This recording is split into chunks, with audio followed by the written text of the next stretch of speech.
Hello दोस्तों, आप सभी का स्वागत है सीके यूट्यूब चैनल पर। आज हम आपको नील्स बोर का परमाणु मॉडल पढ़ाएंगे।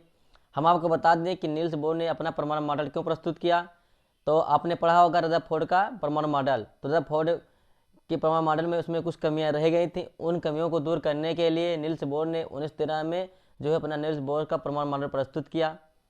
तो आज हम इसमें बताएंगे कि क्या क्या चीज़ें महत्वपूर्ण हैं, किस प्रकार से टाइप के क्वेश्चन पूछे जाते हैं और क्या या किस प्रकार काम करता है, इसके बारे में आज हम बताएंगे। तो आज जो पढ़ाते हैं आपको नील्स बोर का परमाणु मॉडल। इन्होंने इसमें 4 बातें बताई है जो बहुत ही महत्वपूर्ण हैं। उन चारों पर हम बारी बारी से आपको बताएंगे। पहला है, परमाणु में इलेक्ट्रॉन नाभिक के चारों ओर वृत्ताकार मार्ग में चक्कर लगाते हैं। इन वृत्ताकार मार्ग को कक्षा या कोश कहते हैं और इसको स्मॉल एन से व्यक्त करते हैं। हम बता दें आपको ये क्या है। यह है नाभिक जो धनावेशित है और इसके बाहर क्या है बना हुआ है, ये क्या परमाणु। क्या बना हुआ है? परमाणु बना हुआ है।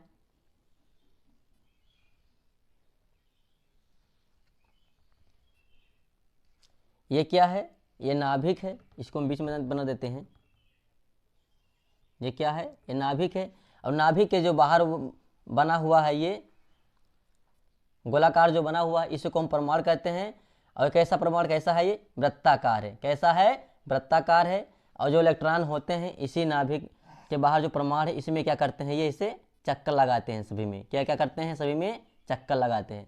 तो पहला पॉइंट ये है कि परमाणु में इलेक्ट्रॉन नाभिक के चारों ओर वृत्ताकार मार्ग में चक्कर लगाते हैं। इन वृत्ताकार मार्ग को कक्षा या कोश भी कहते हैं। और जो ये वृत्ताकार जो मार्ग है ये वृत्ताकार जो मार्ग है इसको हम क्या कहते हैं? इसको हम क्या कह सकते हैं? इसको हम कक्षा या कोश भी कहते हैं। जो इलेक्ट्रॉन होते हैं नाभिक के बाहर और जो परमाणु बना होता है उसमें जो वृत्ताकार मार्ग होता है, जो चक्कर लगाते हैं, उसको हम क्या कहते हैं? उसको हम कक्षा या कोश भी कहते हैं। और क्या इसको हम किससे व्यक्त करते हैं? जो परमाणु इसको हम किससे व्यक्त करते हैं? इसको हम व्यक्त करते हैं, इसी को हम व्यक्त करते हैं स्मॉल एन से। किससे? स्मॉल एन से व्यक्त करते हैं, जहां एन बराबर 1। तो जब हम बता दें जो नाभिक के पास पहला कक्षक है तो इसको किससे व्यक्त करते हैं? एन से व्यक्त करते हैं। हम आपको बता दें कि यहाँ पर इसको हम एन बराबर 1 रख सकते हैं, इसको एन बराबर 2, इसको 3 और इसको 4, क्योंकि नाभिक के पास जो पहला परमाणु है या वृत्ताकार मार्ग है उसको 1, उसके बाद 2, उसके बाद 3, उसके बाद 4। तो कितनी कक्षा हो गया? 4 कक्षा हो गया। इन चारों कक्षाओं को हम कह सकते हैं कि जो नाभिक के पास पहला है उसका हम के कक्षक कह सकते हैं। उसके बाद हम यल कक्षक, उसके बाद यम कक्षक और उसके बाद यन कक्षक हम कह सकते हैं। तो इन्होंने बताया कि परमाणु में नाभिक के चारों ओर ये क्या है? नाभिक है। नाभिक के बाहर क्या बना हुआ है? परमाणु बना हुआ है। और परमाणु कैसा है? वृत्ताकार है। जो इलेक्ट्रॉन होगा इन सभी वृत्ताकार परमाणु में क्या करेंगे? चक्कर लगाएंगे। और जो ये वृत्ताकार बना हुआ है परमाणु, इसको हम क्या कहते हैं? कक्षा कहते हैं या कोश कहते हैं, जिसको हम स्मॉल एन से व्यक्त करते हैं। हम आपको बता दें नाभिक के पास जो पहला परमाणु रहता वो 1 नंबर पर, उसके बाद जो दूसरा है उसको 2 नंबर पर, जो तीसरा उसको 3 नंबर पर और चौथा है उसको 4 नंबर पर। पहले वाले को हमने के नाम दिया, दूसरे वाले को यल नाम दिया, तीसरे वाले को यम और चौथे वाले को यह नाम जो है नील्स बोर ने बताया था। तो ये पहला हो गया। दूसरा उन्होंने बताया कि प्रत्येक कक्षा की एक निश्चित ऊर्जा होती है जिससे ऊर्जा स्तर या ऊर्जा कोश कहते हैं।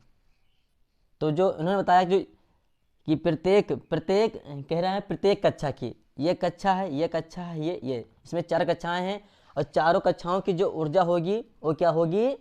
समान होगी। क्या होगी? समान होगी।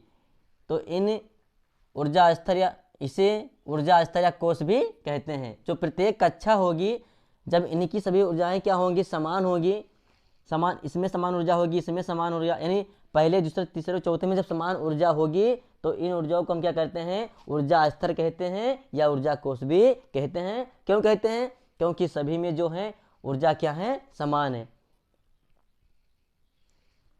क्योंकि चारों में जो चार कोष हैं, तो हाँ जो चार कोष हैं जो, तो उसमें जो ऊर्जा है क्या है, वो चारों में क्या है, समान है। सब समान है तो जब समान ऊर्जा है तो इसको हम समान ऊर्जा स्तर या ऊर्जा कोष भी कहते हैं। ये था दूसरा पॉइंट। इन्होंने तीसरा बताया, तीसरा पॉइंट है ऊर्जा के समान ही किसी इलेक्ट्रॉन के कोणीय संवेग का मान भी प्रत्येक कक्षा के लिए समान। हमने बताया था आपको, दूसरे पॉइंट में बताया था जिस प्रकार से ऊर्जा सभी कक्षा के लिए समान होती है, उसी प्रकार जो इलेक्ट्रॉन का जो कोणीय संवेग होगा वो भी प्रत्येक कक्षा के लिए क्या होगा, समान ही होगा। हमने आपको दूसरे में बताया है कि प्रत्येक कक्षा की एक निश्चित ऊर्जा होती है, यानी सभी जो कक्षाएं होती हैं हर एक कक्षा की जो ऊर्जा होगी वो समान होगी, जिसे ऊर्जा स्तर या ऊर्जा कोष कहते हैं। इसी प्रकार तीसरा पॉइंट में इन्होंने बताया कि ऊर्जा, जिस प्रकार से ऊर्जा जो है सभी में समान हो रही है, उसी प्रकार जो इलेक्ट्रॉन का जो कोणीय संवेग है वो प्रत्येक कक्षा के लिए क्या होगा, समान होगा। तीसरा पॉइंट इन्होंने ये बताया था। चौथा पॉइंट इन्होंने बताया कि जब इलेक्ट्रॉन को ऊर्जा दी जाती है तो वो इलेक्ट्रॉन उच्च ऊर्जा स्तर में चला जाता है, अर्थात कुछ समय पश्चात इलेक्ट्रॉन अपनी मूल अवस्था में आ जाता है। कहने का मतलब यह है, जब पहले मान लो यहाँ पर इलेक्ट्रॉन है, यहाँ पर इलेक्ट्रॉन है, इस इलेक्ट्रॉन को जब ऊर्जा दी जाएगी, जब इस इलेक्ट्रॉन को ऊर्जा दी जाएगी तो इलेक्ट्रॉन क्या है, धीरे धीरे ये उच्च ऊर्जा वाले यानी सबसे ऊपर वाले ऊर्जा स्तर में चला जाएगा। लेकिन जब यहाँ पर जब पहुँचेगा तो इसकी ऊर्जा क्या हो जाएगी, समाप्त हो जाएगी। और समाप्त होने के पर जहाँ शुरू हुआ था ये इलेक्ट्रॉन, वहीं पर आकर से फिर के उसी अवस्था में आ जाएगा। तो इन्होंने चौथे में बताया कि जब इलेक्ट्रॉन को ऊर्जा दी जाती है, हमने यहाँ पर इलेक्ट्रॉन को उससे ऊर्जा दी तो यह कहाँ चला गया, उच्च ऊर्जा वाले स्तर में चला जाएगा। और जब वहाँ पर उसकी ऊर्जा समाप्त हो जाएगी तो फिर जिस मार्ग में या जिस अवस्था में या जहाँ से शुरुआत किया गया था उसी में आकर के फिर वो रुक जाएगा। तो ये था चौथा पॉइंट।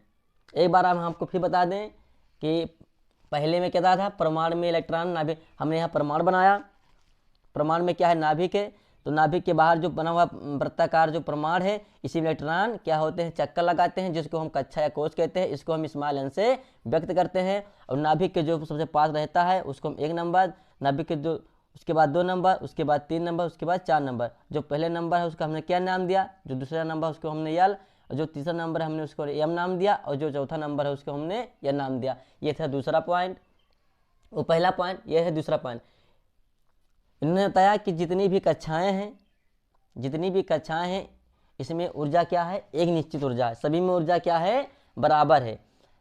जब ऊर्जा बराबर है तो बराबर होने के कारण इसे हम ऊर्जा स्तर या ऊर्जा कोष भी, इसे हम जो वृत्त बना हुआ है ये जो परमाणु, इसको हम ऊर्जा स्तर या ऊर्जा कोष कहते हैं, क्योंकि इसमें सभी ऊर्जा क्या है, समान है। दूसरा पॉइंट इन्होंने बताया।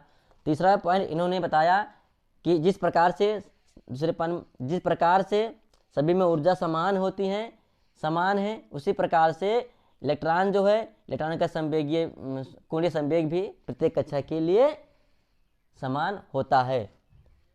तीसरा पॉइंट उन्होंने बताया। चौथा पॉइंट है, जब इलेक्ट्रॉन है, हमने यहाँ पर क्या है, नाभिक के पहला पास जो परमाणु बना हुआ है, इसमें जो इलेक्ट्रॉन घूम रहे हैं, जब इसको हम ऊर्जा देंगे तो ये ऊर्जा जो इलेक्ट्रॉन है वो सबसे अधिक ऊर्जा वाला स्तर में चला जाएगा। और वहाँ पर पहुँचने के बाद जब उसकी ऊर्जा समाप्त हो जाएगी तो वो जिस अवस्था में था, यानी पहले वाले अवस्था में था, तो उस अवस्था में आकर के फिर से रुक जाएगा। इन्होंने यही 4 बातें बताई थी नील्स बोर ने, जो बहुत ही महत्वपूर्ण है। यदि हमारी वीडियो पसंद है तो लाइक और सब्सक्राइब जरूर करें।